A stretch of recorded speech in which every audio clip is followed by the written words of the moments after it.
quando si fanno le cose con logica, con l'idea di farle bene, si costruisce dal basso.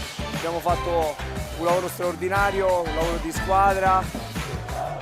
Sono molto emozionato perché abbiamo in pochi mesi ribaltato una situazione catastrofica e quindi il risultato di oggi è incredibile, veramente vedere tutta questa gente qua è un'emozione difficile da esprimere, però questo è il primo passo. Adesso bisogna festeggiare perché è giusto festeggiare, però bisogna cominciare a programmare l'anno prossimo perché bisogna andare in Serie B subito.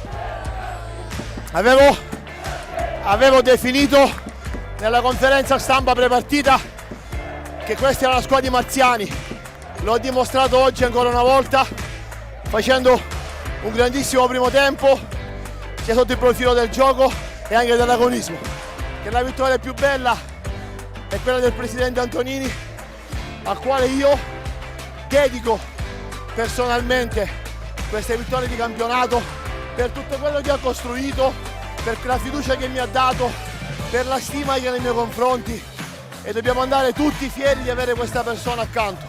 È la sua vittoria, la vittoria dei trapanesi e soprattutto, permettetemi di dire, è la vittoria di questi ragazzi. Avevo promesso alla presentazione a tutta la gente che ci saremmo rivisti a giugno in quel palco per festeggiare la Serie C e così è stata.